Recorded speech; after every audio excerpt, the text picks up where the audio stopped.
जय हिंद, वंदे मातरम। महाभारत काल में एक नियम होता था, या ये कहिए कि पुराने कालखंड में युद्ध के दौरान एक नियम होता था कि युद्ध में शत्रु भी मारा जाए तो उसका अंतिम संस्कार जो है, जो जीतने वाला होता था वो करता था, क्योंकि अगर शव को छोड़ दिया जाए तो वहां पे गिद्ध लगते थे।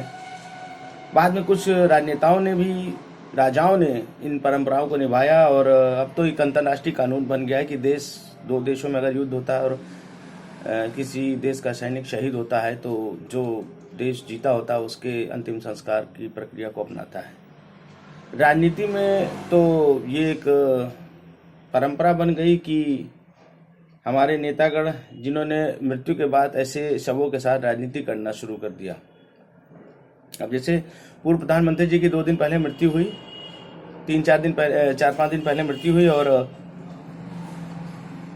2 दिन बाद ही कांग्रेस ने छाती कूटना शुरू कर दिया कि मनमोहन सिंह का अंतिम संस्कार जो हुआ वो इस सरकार ने अपमानित करने का उनका काम किया। मनमोहन सिंह से भाजपा का लाख राजनीतिक विरोध हो, लेकिन आप ये सोचिए कि उनके खत्म होने के बाद गिद्ध की तरह कांग्रेसी उनकी लाश पर चढ़ गए मनमोहन सिंह जी की। ये वही मनमोहन सिंह है जिनके बिना आप लोग 200 का आंकड़ा पार नहीं कर पाते थे, और जब मनमोहन सिंह इस सरकार में नहीं है तो मुश्किल से 100 का आंकड़ा भी आप लोग पार नहीं कर पाए। 2005 में पूर्व प्रधानमंत्री नरसिम्हा राव जी की जब मृत्यु हुई तो उनकी मृत्यु के बाद, चूंकि वो प्रधानमंत्री थे, इसलिए राजकीय ठाट-बाट के साथ उनका अंतिम संस्कार किया जाना था। लेकिन चूंकि वो सोनिया गांधी उनको राजनीतिक दुश्मन मानती थी, इसलिए उनका अंतिम संस्कार दिल्ली के राजघाट पे, क्या साहब, दिल्ली के आम शमशान घाट पे भी नहीं हुआ।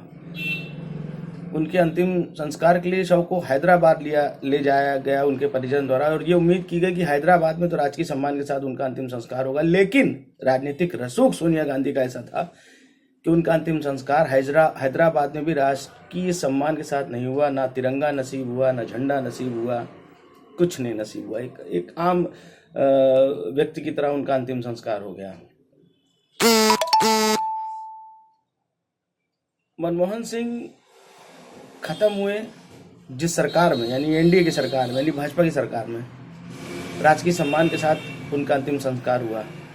आज नरसिम्हा राव की भी आत्मा अगर सोच रही होगी कि 2005 की बजाय अगर वो 2003 में 2 या 3 साल पहले खत्म हो गए होते, जब अटल जी की सरकार थी, तो शायद उन्हें भी राजकीय सम्मान नसीब होता।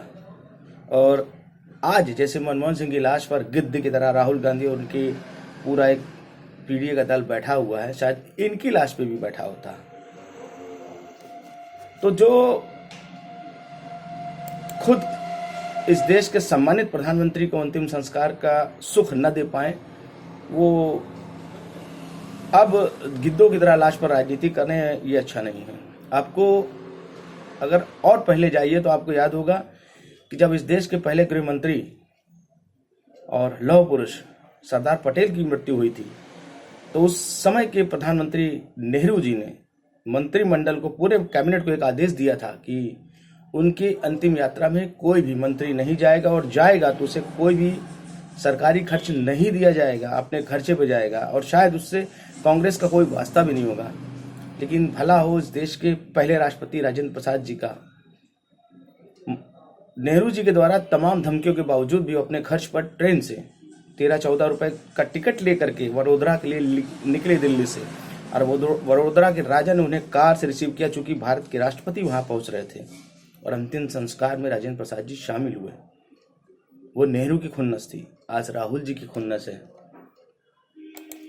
तो साहब, राहुल गांधी को लग रहा है कि मनमोहन सिंह का नाम ले करके आने वाले लोकसभा चुनाव 2019 में शायद ये 272 का जादुई आंकड़ा पार कर जाए और जनता इनको जादुई आंकड़ा दे दे, तो साहब ये आपकी गलतफहमी हो सकती है। हो सकता है अगली बार आप 72 का भी आंकड़ा ना पार करें। इतनी गंदी राजनीति राहुल गांधी जी मत कीजिए। जय हिंद, वंदे मातरम, भारत माता की जय।